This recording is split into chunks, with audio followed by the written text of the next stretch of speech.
Percayakah kamu jika ku beritahu ada masa di mana memiliki badan kecil, gigi berkawat, dan memakai kacamata sangat populer sampai semua anak perempuan menginginkannya? Saat masih kecil, aku ingat sangat senang begitu diharuskan memakai kawat gigi. Aku tinggal selangkah lagi mencapai keinginanku. Selanjutnya adalah kacamata. Satu hari, aku punya ide. Aku selalu lihat kakak perempuanku memakai kacamata saat membaca dan berpikir, jika aku terus membaca dengan penerangan yang minim, mungkin pada akhirnya aku akan membutuhkan kacamata juga. Dan itu berhasil. Aku akhirnya harus memakai kacamata. Seiring bertambahnya umur, kusadari penglihatanku semakin memburuk. Aku menderita rabun jauh dan diresepkan kacamata untuk -9. Peduli amat, itu hal yang memang kuinginkan. Lensa kacamataku lama-kelamaan bertambah tebal, sampai untuk menikmati semangkuk sup aja benar-benar menyakitkan untukku. Aku nggak bisa menikmati makanan kesukaanku. Aku ingin menikmati makanan biasa dengan teman-temanku. Jadi kulepas kacamataku dan tidak mengejutkan, aku buta seperti kelelawar. Aku nggak bisa lihat apapun. Aku bahkan nggak bisa menyendok makanan masuk ke mulut tanpa membuatnya tumpah setengah ke meja.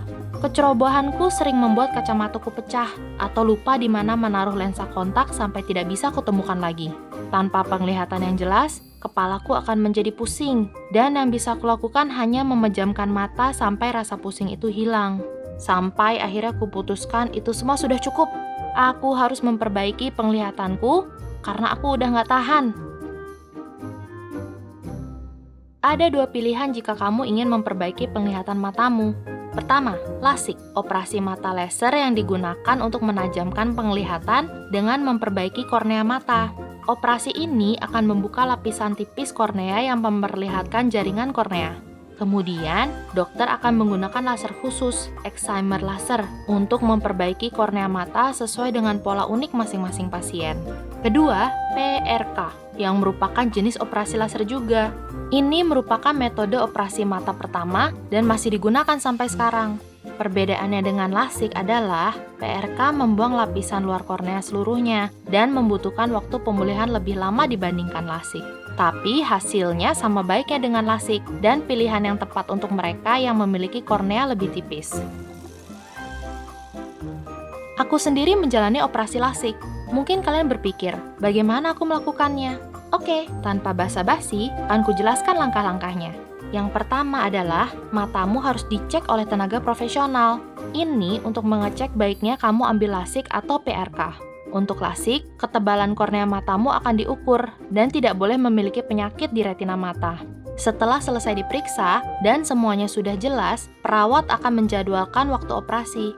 Jangan lupa tanyakan pada perawat apa saja yang harus kamu persiapkan pada hari operasi agar semuanya berjalan lancar.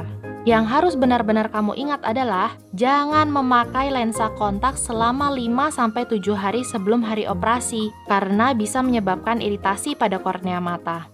Pastikan kamu keramas sebelum operasi, karena setelah operasi, kamu nggak bisa keramas ataupun cuci muka selama kurang lebih 7 hari. Setelah operasi, ada beberapa aturan yang harus kamu ikuti. Pertama, jangan pakai riasan wajah. Dan kedua, jangan pakai parfum. Ini dikarenakan matamu yang menjadi sangat sensitif dan kering. Pada hari operasi, perawat akan memintamu untuk datang lebih awal agar mereka bisa memeriksa lagi penglihatanmu dan melakukan beberapa tes. Tesnya untuk melihat tekanan mata, mengukur ketebalan, dan lengkungan kornea. Ini untuk memastikan bahwa kamu siap 100% untuk LASIK hari itu. Perawat juga akan memeriksa selaput pelangi yang akan membuat penglihatanmu sedikit blur, tapi jangan khawatir, itu normal dan akan hilang dengan sendirinya. Setelah pemeriksaan mata selesai dan tidak ada komplikasi, perawat akan pergi dan melakukan pemesanan operasi LASIK yang biasanya akan dilakukan siang hari saat itu juga. Karena sebelumnya aku memakai kacamata dan memiliki -9, aku cukup beruntung kornea mataku cukup tebal untuk operasi LASIK. Dokter bilang, setelah operasi rasanya akan sedikit nggak nyaman dan butuh 6 bulan bagi mata untuk penyesuaian dan pulih. Tapi setelah 6 bulan, nggak ada yang perlu dikhawatirkan dan aku nggak perlu pakai kacamata lagi. Setelah semua tes selesai, selaput pelangiku juga mulai normal. Perawat memintaku untuk mengganti baju dengan jubah operasi. Sepertiku, kamu juga akan diminta untuk menggunakan penutup kepala dan sepatu steril. Ini untuk memastikan tidak ada bakteri yang berkeliaran di ruang operasi. Kemudian cuci muka terakhir kali dan naik keranjang operasi. Sebelum operasi dimulai, perawat akan memberimu anestesi agar kamu tidak merasakan apapun pada saat operasi berlangsung.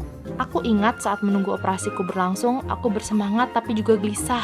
Ada saat di mana aku mulai takut dan berpikir macam-macam. Aku meminta pada perawat di sebelahku agar ia bisa tetap berada di ruangan dan memegang tanganku selama operasi.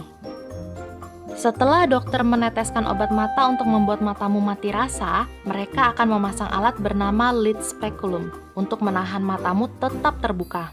Mungkin terlihat menakutkan, tapi itu berguna untuk membuatmu berhenti berkedip dan memastikan semuanya berjalan lancar selama operasi. Saat operasi dimulai, dokter berkata untuk fokus pada gambar di depanku dan melihat ke arah itu selama operasi berlangsung. Saat mataku sudah terbiasa dengan penerangan, dokter bertanya, "Kamu siap?" Dan ku jawab, "Siap banget, dok." Dokter pun mulai dengan lasernya, yang digunakan untuk memotong ke dalam kornea dan meratakannya dengan plat plastik bening.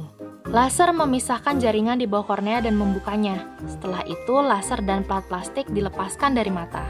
Saat kornea sudah cukup datar, dokter mulai menggunakan excimer laser. Ini lumayan butuh waktu tergantung dari penglihatanmu. Untukku, itu butuh waktu sekitar 30 menit karena satu mataku rabun jauh dan satu lagi rabun dekat. Hal paling menantang bagiku adalah pada saat lasik berlangsung. Sulit untuk fokus dan memaksa mataku untuk melihat terus ke arah gambar. Ada kalanya aku nggak bisa lihat apapun.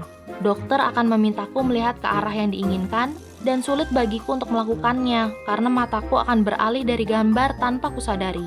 Tapi, dokter tetap sabar dan selalu mengingatkanku kemana harus melihat setiap saat mataku mulai teralihkan. Baik perawat maupun dokter tidak terburu-buru dan memastikan bahwa aku nyaman. Setiap saat mereka menggunakan laser, mereka memastikan aku melihat ke arah yang tepat dan melakukannya perlahan. Setelah mereka selesai dengan kedua mataku, aku dibawa ke ruangan lain di mana mereka mengukur penglihatanku dan ini memakan waktu sekitar 15-30 menit. Saat operasiku selesai, dokter menutup mataku menggunakan perban khusus yang membuat mataku terlihat seperti mata serangga. Aku diwajibkan menginap semalam dan memakai perban sampai esok pagi. Esoknya, kubuka perban dan membersihkan mata seperti yang diinstruksikan perawat. Aku berusaha membuka mataku, tapi itu sulit. Saat kubuka mata perlahan, semua terlihat samar. Tapi jangan panik, itu normal jika matamu belum mau terbuka karena masih berusaha pulih dan dalam tahap penyesuaian. Penting juga bagimu untuk meminta orang menjemputmu dan jangan mengendarai kendaraanmu sendiri karena matamu belum bisa melihat dan jangan memaksa matamu untuk terus terbuka. Aku sendiri tidak mendengarkan instruksi itu dan berusaha pulang sendiri. Itu adalah kesalahan besar karena aku sadar bahwa itu mustahil dilakukan. Setelah semuanya selesai dan kamu berada di rumah, ingatlah untuk beristirahat. Gak ada Netflix ataupun cahaya terang. Kamu harus mengistirahatkan matamu dan tidur. Kalau kamu nggak bisa tidur, dokter akan memberikan resep obat tidur. Aku juga nggak bisa tidur setelah operasi, jadi aku minum obat tidur dan terlelap. Beberapa hari kemudian, aku kembali ke dokter untuk kontrol. Aku akhirnya mulai bisa melihat lebih jelas walaupun belum 100%. Jadi jangan khawatir, itu akan semakin jelas seiring waktu. Peringatan lainnya adalah mata tidak boleh terkena air sama sekali. Mata harus kering total selama kurang lebih 7 hari dan tidak boleh digosok karena bisa melepas lapisan di kornea. Dokter akan memberimu resep obat tetes antibiotik yang harus digunakan setiap hari dan air mata buatan untuk membuat mata jauh dari bakteri dan tetap lembab. Matamu akan iritasi sesaat, tapi selama tetap meneteskan air mata buatan 1 jam sekali dan antibiotik 2 jam sekali, iritasinya akan hilang dan matamu akan cepat pulih. Penglihatanmu mungkin belum jelas 100%, tapi kamu akan bisa melihat lebih terang. Dan tidak ada lagi kacamata.